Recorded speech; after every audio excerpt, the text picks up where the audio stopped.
We all want to save shots on our scores, but what's the best way and the most efficient way of doing it?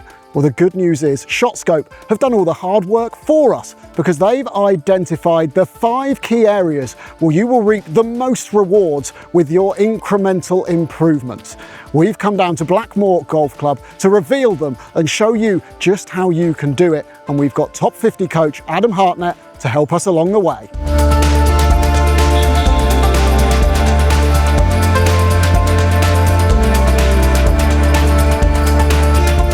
When it comes to shaving those strokes off your score, the first port of call is right here on the tee box. Hitting the fairway is going to set you up for the rest of the hole, and statistically it's massively important. If you find a fairway bunker as opposed to the fairway, that's half a shot gone, and if you're hitting it into hazards or into the thick rough and chipping out sideways, well, you're looking at even more than that. So it's absolutely vital we have got a tee shot with driver we can rely on, and Adam, you can tell us how to hit that fairway finder. Absolutely. So we're going to make a couple of changes here. First of all, in our address position. Number one, I'm going to tee the ball down lower. I would normally have the ball teed up with about half the ball above the top of the club. And for this shot, I'm going to put the ball down a little bit lower. So maybe now the top of the ball is in line with the top of the club. Okay, from there, I'm going to narrow my stance in a little bit just to reduce the length of swing naturally and grip down the club a little bit just to gain a little bit more control, maybe take a little bit of speed out of the swing. From there, it's really 75%. I'm not trying to hit this with too much speed. We're going for control on this shot and not trying to maximize distance. Is there a shape and a ball flight that you're looking to create with that? Naturally, because the ball's teed down lower, naturally we might see a little bit more of a fade. Generally, we might hit a little bit lower on the club face. Ball flight might come down because of that. Not a bad thing if we can get the ball out of the air onto the fairway and running nice and early. I guess it keeps it in play. Absolutely. Well, a little fade is exactly what is called for on this beautiful hole. So let's see it in action.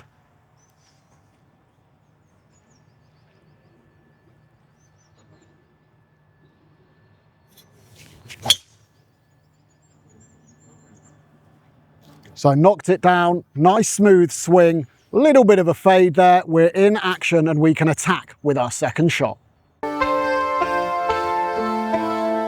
A simple and self-evident truth is if you hit more greens in regulation, your scores will come down. A great example, for a 15 handicapper, you will hit the green 15% of the time between 150 and 200 yards. You drop down to a 5 handicapper and that doubles to 30%.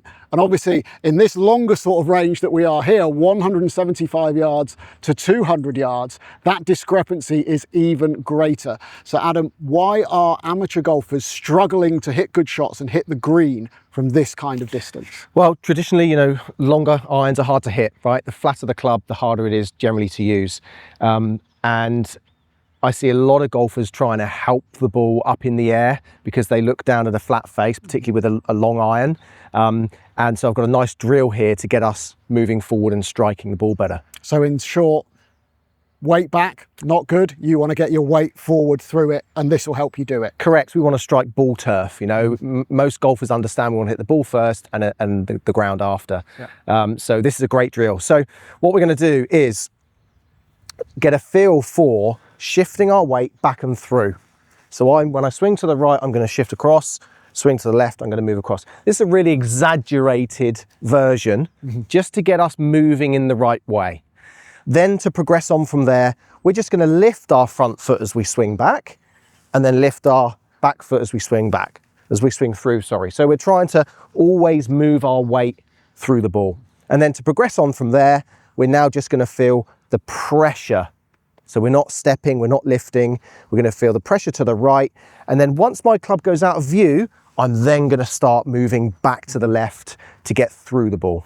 And I think if you get to a nice full finish at the end as well, that obviously shows that you've transferred that weight nicely. So really get to that finish and hold it. Correct. I tell this to my son, you know, get to that finish position and hold it, you know, get the weight into the left foot. And if you're still struggling, obviously long irons aren't easy to hit, but there's plenty of technology out there that can help. What do you think about getting a hybrid or some fairway woods into the bag? I mean, we see it on tour now, don't we? Even some of the guys are out there with 7 woods, even 9 woods. Anything to make the game easier. I love having a 7 wood or a 9 wood in the bag for most golfers.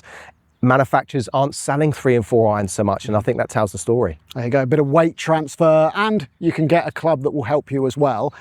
You don't need any help. You've got a long iron in hand. Come on, let's see it. Let's give it a go. I'm going to make sure we make a good movement through the ball.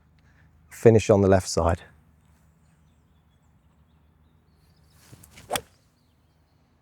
Oh, the sound of that. Just going to creep onto the right edge. So just about a green found. So there you go. Get that weight through to the left-hand side. And if you do need a little bit more help, get a hybrid or a fairway wood in the bag as well. Pitching is an area where you can also see really big improvements to your score. The reality is the difference between a good and a bad pitch can often be 2 or more shots very easily. And for your average 20 handicapper, even from this kind of range, 50 to 75 yards, they're only hitting the putting surface 49% of the time. So especially if you're a mid to higher handicapper, sometimes just hitting the green from here can be a big achievement and can help your scoring. Now, Adam, why are players missing the green from these kind of shots? Ultimately, you know, they're not missing because they're going too left or right. Okay, usually it's a poor strike, they're coming up short, or they're thinning it through the back. So I like to have a little bit of a system for my golfers to help them with their distance control and their strike. So let's talk about a standard setup position for a pitch. Now, I would want the ball to be relatively central in my stance, and my stance to be relatively narrow. Handle can be slightly forward, and that's pretty much about as simple as I would want it to be for this pitch. Now, if I want to change the length of these shots or change the trajectory, first of all, a higher shot, I'd play the ball a little bit further forward. A lower shot, I'd play the ball a little bit further back. And as I want to hit the ball further each time, I would simply step my stance out by maybe an inch or so each time. And that's going to allow me to make a slightly bigger swing for the shot I need to make. And you like to just do a bit of a ladder drill to build that feel and get used to what kind of length of swing delivers what kind of distance of shot. Absolutely. That's a really simple way to practice this on your short game area, even on the range. Start with your feet very close together. As I say, it really reduces the length of your swing. Feet close together with a small swing. That might go, say, 20 yards, slightly wider with a slightly bigger swing. That might go 30, and so on, and we're going to build up to our 50, 60 yards. Brilliant. Well, you're well calibrated already, so all right, let's see you knock this one on. Bit of a tucked left pin there as well. It is a bit, yeah. Well, I'm going to try and play relatively sensibly here, a little bit to the right of the flag if I can.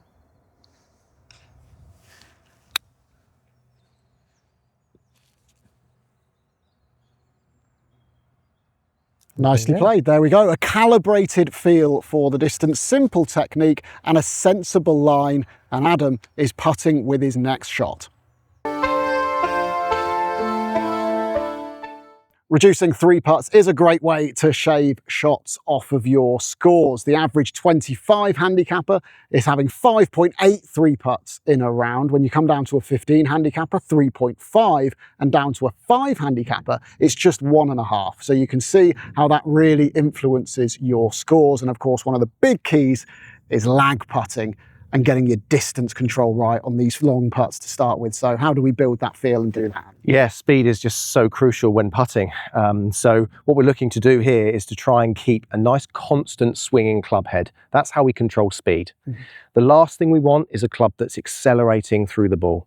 A lot of golfers, the faults that I see are swings that are too short and then accelerating, or swings that are too long and then slowing down. So we're looking to try and keep it nice and constant. All right, you've got a good drill that's going to help build that feel as you start hitting the ball further, haven't you? Yep, so the leapfrog drill, I call it. So in this instance here, we're going to hit 3 putts, 1 putt a third of the way, 1 putt half the way, and then finally to the hole. And we're going to do that by keeping the same tempo and just changing the length of stroke. Perfect. Let's see it in action.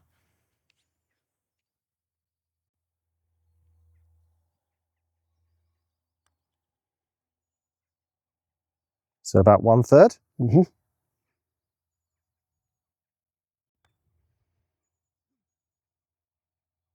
Bit further. And then finally, let's see if we can get one to the hole.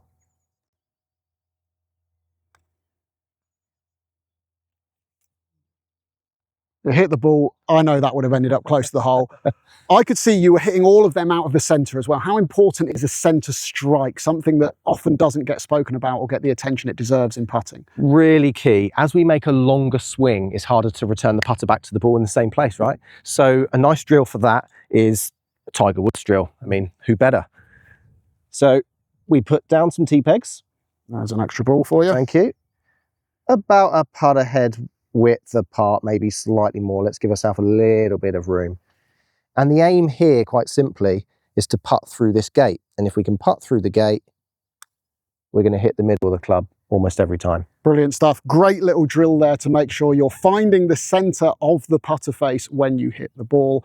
And that ladder drill to help you build the feel when you do that. That will stop you from three putting too often.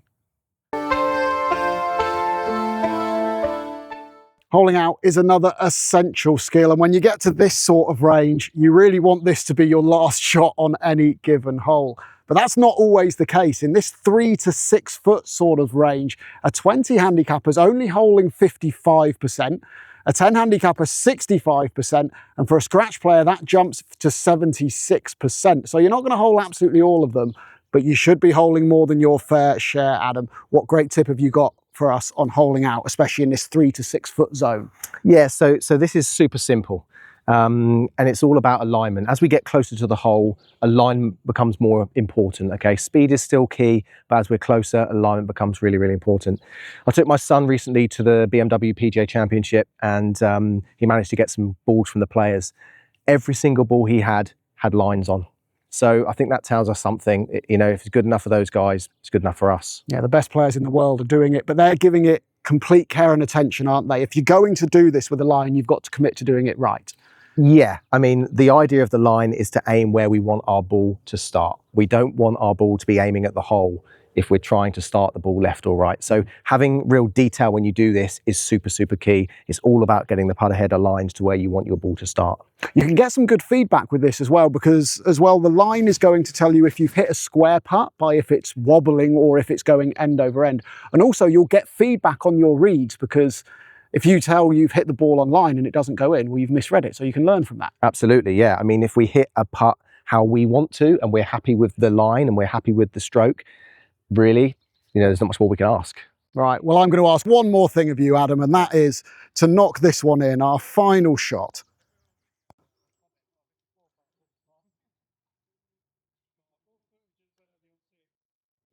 Never in any doubt. So there you go. The closer you get to the hole, that start line is vitally important, and you can pop a line on the ball like the best players in the world do to help. So those are the 5 areas of the game that will help you shave those shots off of your scores. Remember, get the fairway finder to get it in play. Improve your approaches and hit more greens in regulation, especially from that vital 175 to 200 yard range. Sharpen up your pitching, and on the greens, eliminate the 3 putts and make sure you're holing everything you can inside 5 feet. Those scores will tumble. Hope you've enjoyed the video and found it helpful. Our thanks again to ShotScope for providing all of the fantastic information and insights, to Blackmore Golf Club for hosting us, and to Top 50 coach Adam Harnett for all of his words of wisdom. We'll see you next time.